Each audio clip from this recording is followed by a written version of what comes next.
The Poem of the Man God. The first year of the public life. Chapter 105. Jesus makes peace with his cousin Simon in the house of Mary of Alphaeus. 12th of February, 1945. The sun is sinking in a bright red sunset that, like a fire about to go out, is becoming deeper and deeper until it becomes ruby violet. A beautiful rare hue that, fading slowly, colours all the western sky until it shades into the dark cobalt blue sky, where the east is steadily advancing with its stars and its crescent moon, now beginning her second phase. Farmers are hastening back to their homes, where spirals of smoke from the low little houses in Nazareth reveal that fires have already been lit. Jesus is about to go back to town, and contrary to the opinion of the others, he does not want anyone to go and inform his mother. Nothing will happen. Why upset her beforehand? He says. He is now in the streets. Some people salute him, some whisper behind his back, some rudely turn their backs and slam their doors when the group of the apostles passes by. Peter's miming is really wonderful, but also the others are somewhat worried. Alphaeus' sons look like two convicts. They are walking beside Jesus, their heads lowered, but they watch everything, and now and again they look at each other, dismayed and concerned for Jesus. The master, as if nothing were the matter, reciprocates the greetings with his usual kindness, bends down to caress the children, who in their simplicity do not side with anybody, and are always the friends of their Jesus, who is always so affectionate towards them. One of them, a fine, chubby child, 4 years old at most, leaves his mother's skirt, runs towards him, and stretches out his little arms, saying, "Take me!" And as Jesus satisfies him and picks him up, the child kisses him with his lips soiled by the fig he is eating, and then he carries his love to the point of offering a little morsel of the fig to Jesus, saying, "Take it, it's good." Jesus accepts the offering and smiles at being fed by the budding little man. Isaac, laden with pitchers, is coming from the fountain. He sees Jesus, lays down the pitchers and shouts, "Oh, my Lord!" running towards him. "Your mother has just gone back home. She was at her sister-in-law's. But have you received the letter?" he asks. "That is why I am here. Do not say anything to mother for the time being. I am going to Alphaeus' house first." Isaac, wise as he is, replies only, "I will obey you." He takes his pitchers and goes towards the house. "We are going now. You, my friends, will wait for us here. I will not be long." "Most certainly not. We shall not enter the morning house, but we will stay outside over there. Is that right?" says Peter. "Peter is right. We will remain in the street, but near you." Jesus bows to their wish, but he smiles and says, "They will do me no harm, believe me. They are not bad. They are only humanly passionate. Let us go." I see them in the street of the house and then at the entrance to the kitchen garden. Jesus goes in first, followed by Judas and James. Jesus is now on the kitchen threshold. Instead, near the fireplace, there is Mary of Alphaeus, who is cooking and weeping. In a corner, there are Simon and Joseph, with other men, sitting in a small group. Amongst the men, there is Alphaeus of Sarah. They are sitting there, as silent as statues. It is probably their custom, I don't know. "Peace to this house and peace to the soul which departed from it." The widow utters a cry and makes an instinctive gesture of pushing Jesus back, and placing herself between him and the others. Simon and Joseph stand up, gloomy and disconcerted. But Jesus pretends that he has not noticed their hostile attitude. He goes close to the two men. Simon looks as if he's already 50 years old or more, and stretches out his hands in a gesture of friendly invitation. The two brothers are more disconcerted than ever, but they dare not make any rude gesture. Alphaeus of Sarah is in a state of extreme agitation and is clearly suffering. The other men are expressionless, awaiting the outcome. Simon, since you are now the head of the family, why do you not receive me? I have come to mourn with you.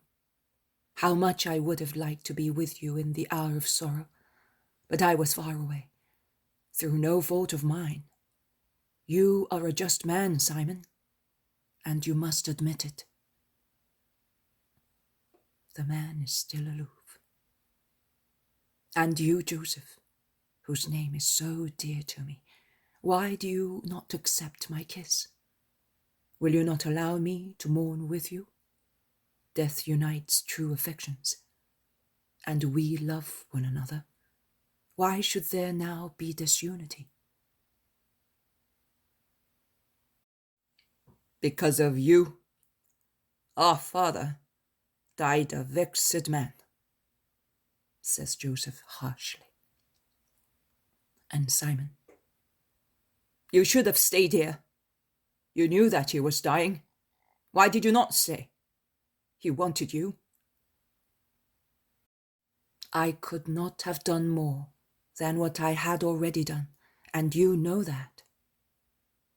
Simon, who is more fair, says, it is true. I know that you came, and he sent you away, but he was ill and depressed. I know, and I said to your mother and your brothers, I bear him no grudge, because I understand his heart. But God is above everybody, and God wanted this sorrow for everybody. For me, because, believe me, I suffered as if a piece of my flesh had been torn from me. For your father, who in his suffering understood a great truth, which had been obscure to him throughout his life. For you, as this pain gives you the opportunity of making a sacrifice, which is more salutary than a sacrificed steer.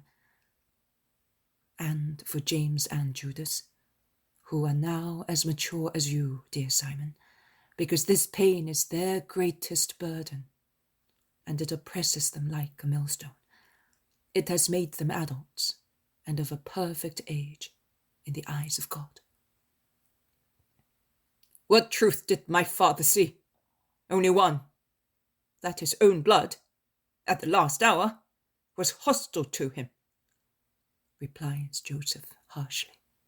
No, he understood that the spirit is above blood. He understood the pain of Abraham, and because of that, he had Abraham to assist him, replies Jesus. I wish it was so, but who can assure us? I can, Simon, and more than I, your father's death can. Did he not ask for me? You said so. I did. It is true. He wanted Jesus. And he used to say, at least my soul would not die. He can do it. I sent him away, and he will not come any more.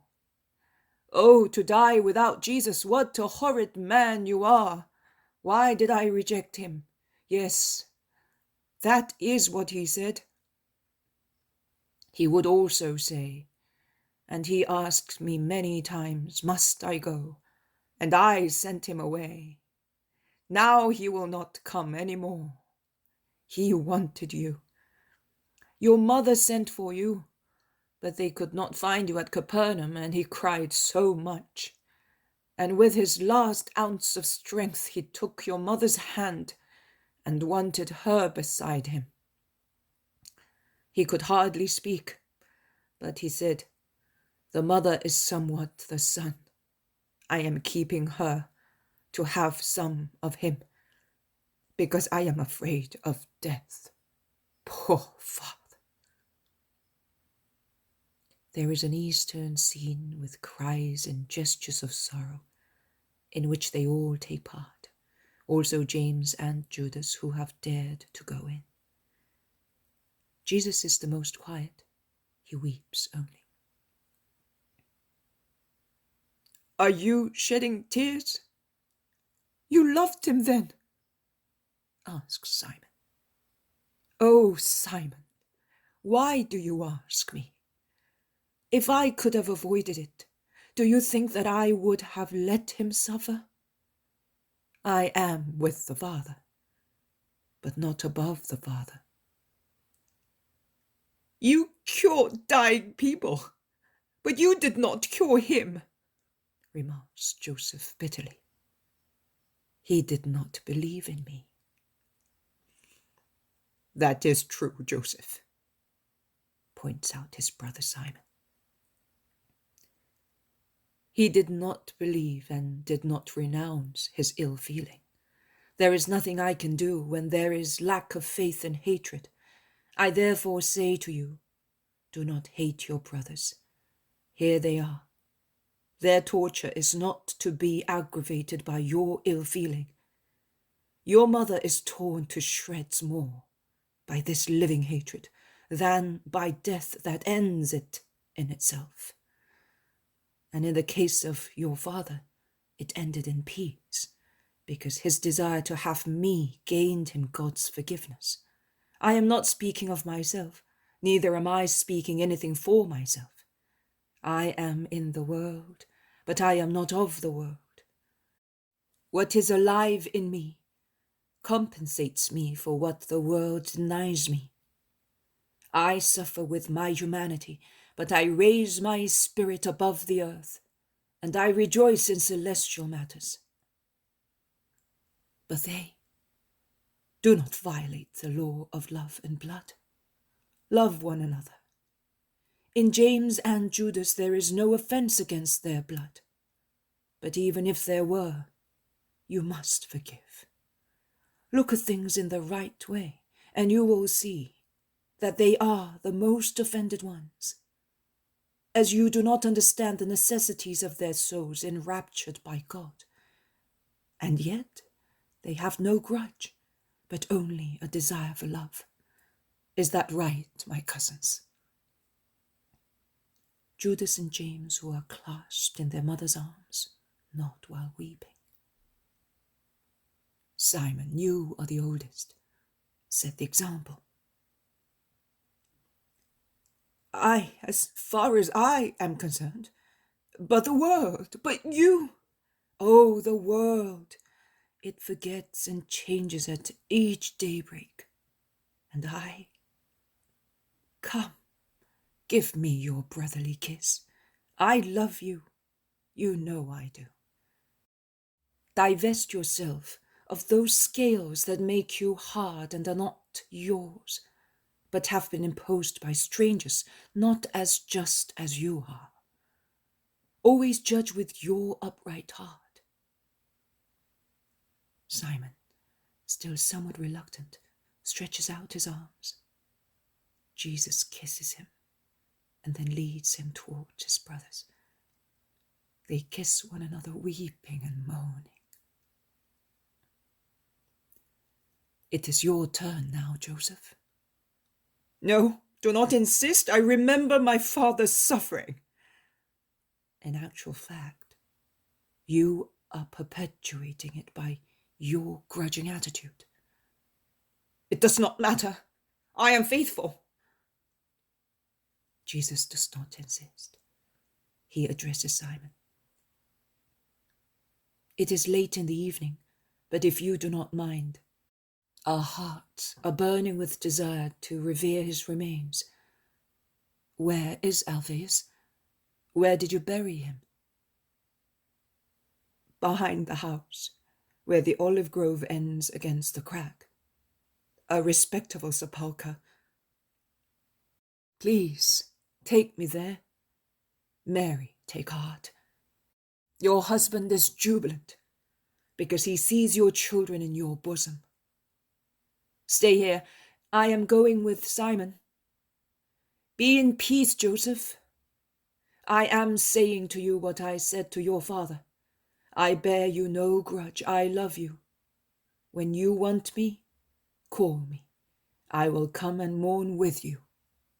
Goodbye. And Jesus goes out with Simon. The apostles look at them inquisitively, but they see that they are in perfect harmony and they are happy. Will you come too?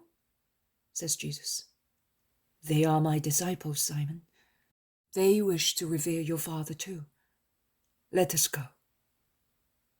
They walk through the olive grove, and it all ends. Jesus says. Insert here the third and fourth visions given on 13th of February, 1944. As you see, Simon, less obstinate, yielded to justice, if not completely, at least partially, with holy promptness. And after the meeting for Alphaeus' death, he did not become my disciple, never mind an apostle. As in your ignorance you called him about a year ago, but at least he was a non-hostile spectator. He was also the guardian of his mother and of mine, when they were to be escorted and defended from people's lampooning. But he was not so strong as to impose himself on those who called me insane, and was still so much a man as to be a little ashamed of me, and to worry about dangers to the whole family, because of my apostolate against sects. But he is already on the right way, on which way, after the sacrifice, he proceeded more and more steady until he professed his faith in me with his blood. Grace, at times, operates instantaneously, at times slowly, but it always operates where there is a will to be just. Go in peace, be in peace in your sorrows. The time preparatory to Easter is beginning, and you are to carry the cross for me. I bless you, Mary of Jesus' cross.